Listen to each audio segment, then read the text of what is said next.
Assalamualaikum warahmatullahi wabarakatuh. Selamat pagi semuanya. Apa kabar? Dalam kesempatan kali ini kita akan membahas mengenai prosedur pemberian terapi oksigen dengan menggunakan nasal kanul. Kita lanjut ya, langsung aja ya. Sebelum ke pemberian terapi oksigen, kita perlu ketahui dulu kenapa pasien-pasien dengan gangguan sistem pernafasan perlu diberikan terapi oksigen. Nah, ternyata oksigen ini merupakan kebutuhan dasar yang paling vital dalam kehidupan manusia. Kurang oksigen akan berdampak kematian, terutama kematian sel, apabila kekurangan oksigen berlangsung terus-menerus secara lama. Oleh karena itu, pada pasien dengan gangguan sistem pernafasan seperti pasien dengan asma, dengan TBC, dengan pneumonia, ya, yang mengalami sesak nafas berat, untuk mencegah hipoksia atau kekurangan oksigen dalam jaringan, maka perlu diberikan terapi oksigen ya, sehingga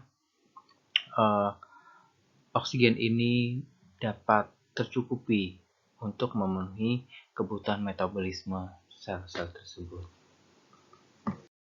Baik, kita lanjut. Sebenarnya apa pengertian dari terapi oksigen?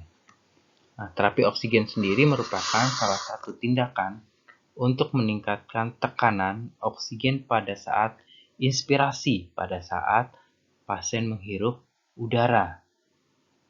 Nah, pemberian terapi oksigen ini bisa dilakukan dengan menggunakan beberapa macam cara.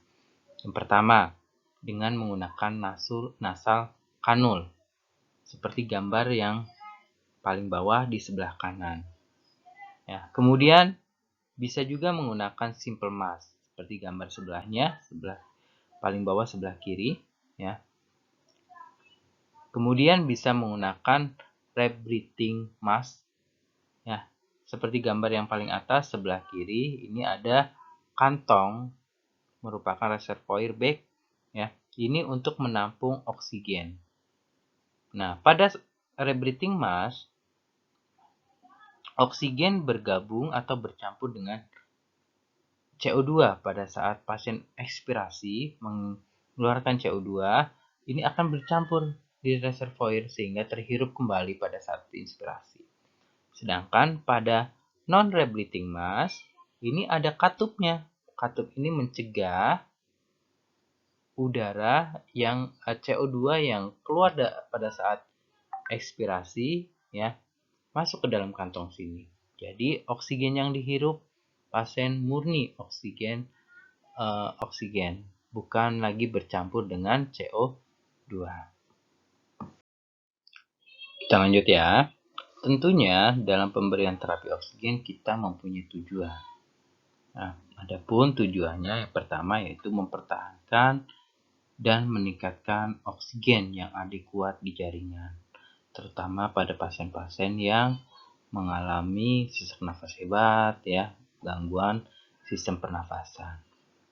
Yang kedua, mencegah dan mengatasi hipoksia, kekurangan oksigen. Kita lihat bisa pada saturasi oksigennya rendah di bawah 95.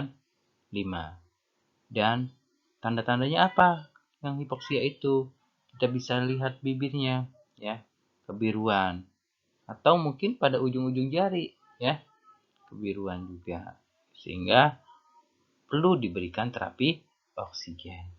Kemudian terapi oksigen juga bisa digunakan untuk menurunkan kerja sistem pernafasan, ya, paru-paru.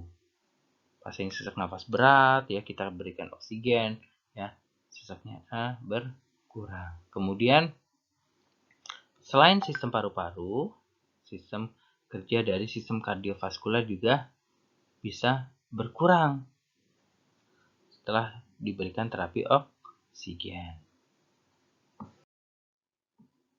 Oke, kita lanjutkan ke persiapan alat ya. Sebelum kita ke pasien, tentunya kita harus perhatikan alat-alat yang akan kita gunakan berfungsi dengan baik.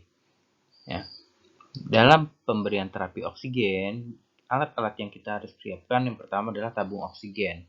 Nah, tabung oksigen ini terdiri dari beberapa macam bagian komponennya ya.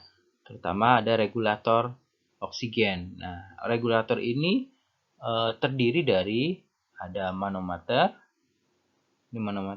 kemudian ada flow meter ya, kemudian ada humidifier.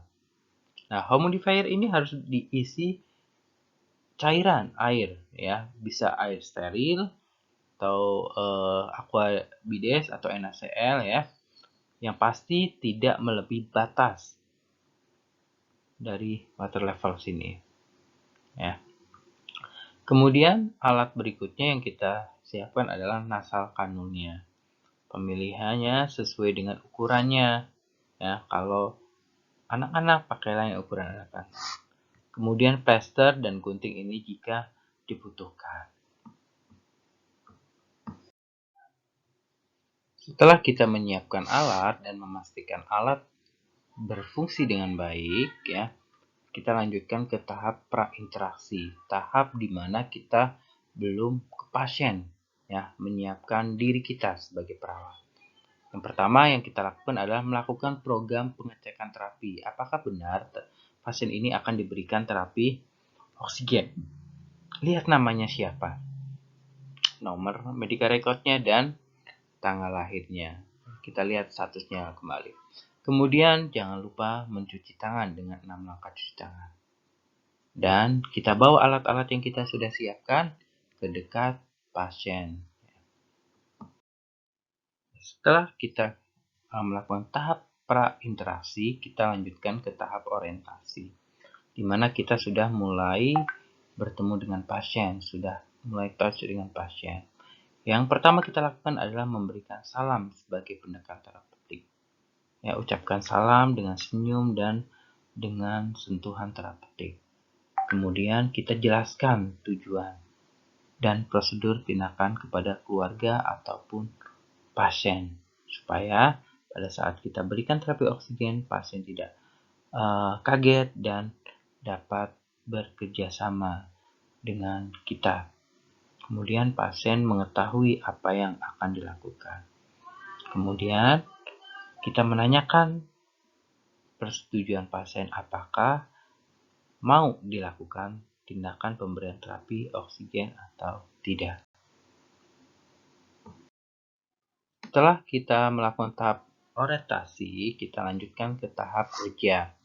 Yang pertama kita lakukan di tahap kerja, kita menjaga privasi pasien dengan cara menutup sampiran atau hordeng, kemudian kita tutup pintu dan jendela.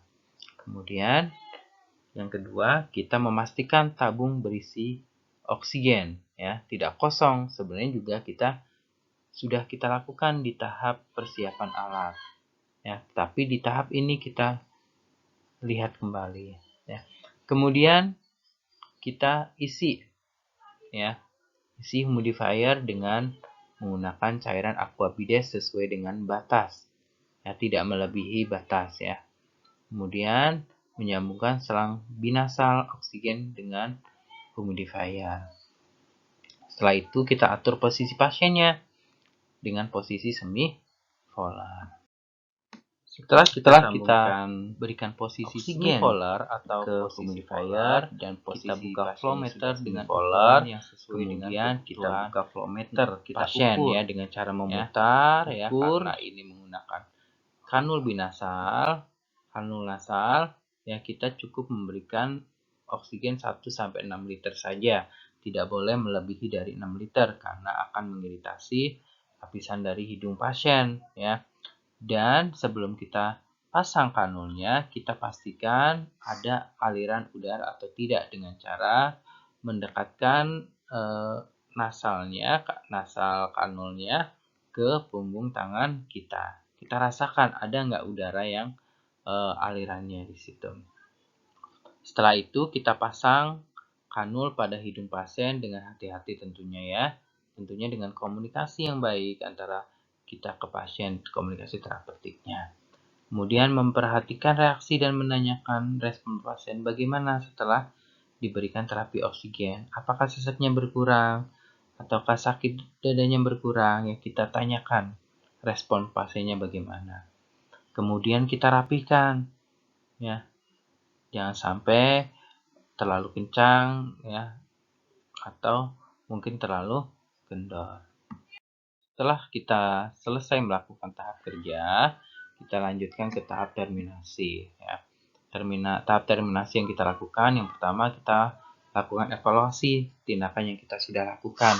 Bagaimana perasaan pasien, bagaimana keluhan sesaknya berkurang atau tidak, dan bagaimana apakah ada keluhan lain selain sesak nafas yang ditimbulkan oleh pemberian terapi oksigen dengan menggunakan nasal kanul.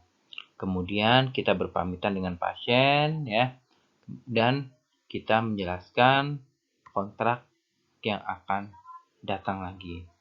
Selain itu, kita membereskan alat-alat yang kita gunakan, jangan sampai lupa juga kita cuci tangan. Dan terakhir, kita dokumentasikan tindakan yang kita sudah lakukan.